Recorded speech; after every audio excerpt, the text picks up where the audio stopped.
എന്നിട്ട് അവര് പറഞ്ഞു കേട്ടോ, അവരെന്താ പറഞ്ഞേ, തന്നെ വീണോ ഇത്രയും പോലീസുകാർ മാവേലിക്കർ സിയുടെ നേതൃത്വത്തിലുള്ള കുറച്ച് അധികം പോലീസുകാർ വന്നിട്ട് ഒരു മര്യാദ കാണിക്കണ്ടേ? ഈ കേരളത്തിൽ ഇതിനു മുന്നേ പ്രതിഷേധം നടന്നിട്ടില്ലേ?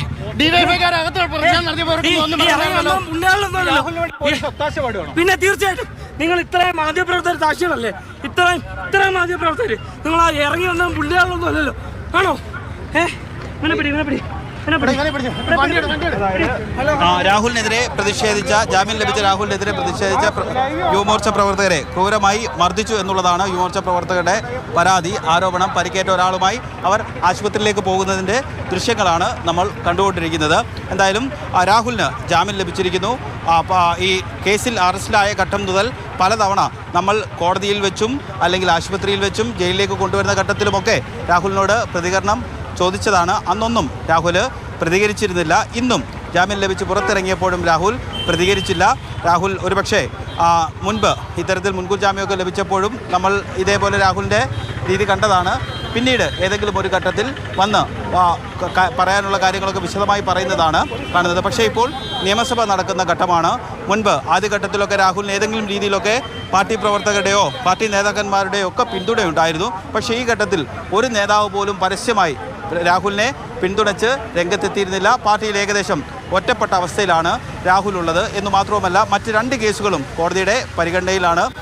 അതായത് മറ്റ് 2 കേസുകളിലും കോടതി മുൻകൂർ ജാമ്യം അനുവദിച്ചു. ഒന്ന് തിരുവനന്തപുരം കോടതിയും 2 ഹൈക്കോടതിയും. ഈ 2 കേസിൽ മുൻകൂർ ജാമ്യം ലഭിക്കുകയും ഒരു കേസിൽ അറസ്റ്റ് ചെയ്യപ്പെട്ട് ജാമ്യം ലഭിക്കുകയും ചെയ്തൊരു പ്രതി കൂടിയാണ് രാഹുൽ മാങ്കൂട്ടത്തിൽ. അതുകൊണ്ടായിരിക്കാം ഒരുപക്ഷെ രാഹുൽ മാങ്കൂട്ടത്തിൽ മാധ്യമങ്ങളോട് പ്രതികരിക്കാതെ പോയത്.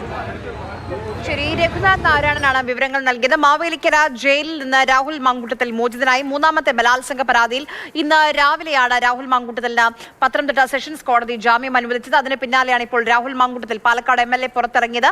മാധ്യമങ്ങളോട് സംസാരിക്കാൻ രാഹുൽ മാങ്കൂട്ടത്തിൽ തയ്യാറായില്ല. പുറത്ത് യുവമോർച്ച നേതാക്കളുടെ ഭാഗത്തു നിന്ന് പ്രതിഷേധമുണ്ടായിരുന്നു.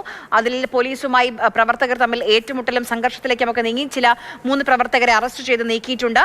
ഇപ്പോൾ എന്തായാലും രാഹുൽ മാങ്കൂട്ടത്തിൽ ജയിൽ മോചിതനായി അവിടെ നിന്ന് മടങ്ങി. ഇനി രാഹുൽ മാങ്കൂട്ടത്തലിന്റെ 3ാമത്തെ കേസിലും ഇപ്പോൾ ജാമ്യം ലഭിച്ചു. 3 പരാതികളാണ് നിലവിൽ പോലീസിന് മുന്നിൽ രാഹുൽ മാങ്കൂട്ടത്തിനെതിരെയുള്ളത്. അതിൽ ആദ്യത്തെ പരാതിയിൽ ഇന്ന് ഹൈക്കോടതിയിൽ വാദം നടന്നിരുന്നു. അതിൽ ചില സുപ്രധാനമായ നിരീക്ഷണങ്ങൾ കോടതിയുടെ ഭാഗത്തു നിന്നും ഉണ്ടായിരുന്നു. അത് നമ്മൾ എടുത്തു പറയേണ്ട കാര്യമാണ്. അതായത് പെൺകുട്ടിയുടെ മൊഴി വായിക്കുന്ന സമയത്ത് ഇതൊരു ഉഭയസമ്മതപ്രകാരമുള്ള ബന്ധമല്ലേ എന്നുള്ള അത് ധാർമ്മികമായി തെറ്റല്ലേ, ഇതിനെ ബലാത്സംഗം എന്ന പരാതി കൊടുത്താൽ തെറ്റല്ലേ എന്ന് കോടതി ചോദിക്കുകയുണ്ടായി. എന്നാലും ഈ നഗ്ന ദൃശ്യങ്ങൾ പകർത്തി ഭീഷണിപ്പെടുത്തി നഗ്ന ദൃശ്യങ്ങൾ പകർത്തി എന്ന ആരോപണം അല്ലെങ്കിൽ ആ പരാതി അതൊരു പൂർണ്ണമായും മറ്റൊരു കേസായി തന്നെയല്ല പരിഗണിക്കേണ്ടതെന്നൊരു ചോദ്യവും ഇന്ന് ഹൈക്കോടതിയുടെ ഭാഗത്തു നിന്ന് ആദ്യത്തെ പരാതിയിൽ ഉയർന്ന ദിവസമാണ്. എന്തായാലും 3ാമത്തെ ബലാത്സംഗ പരാതിയിൽ ഇപ്പോൾ രാഹുൽ മാങ്കൂട്ടത്തിന് ജാമ്യം ലഭിക്കുന്നു. രാഹുൽ ഇന്ന് തന്നെ ജയിൽ മോചിതനാകുന്നു. ഇനി ഇവിടെ നിന്ന് എങ്ങോട്ടേക്കാണ്, മാധ്യമങ്ങളുടെ ഒന്നും സംസാരിക്കാൻ തയ്യാറായിട്ടില്ല, ഇവിടെ നിന്ന് എങ്ങോട്ടേക്കാണ് രാഹുൽ മാങ്കൂട്ടത്തിൽ പോവുക എന്നുള്ളതാണ് ഇനി അറിയേണ്ടത്. പാലക്കാടേക്കാണോ, അടൂരിലേക്കാണോ, അതോ ഇനി തിരുവനന്തപുരത്തേക്കാണോ?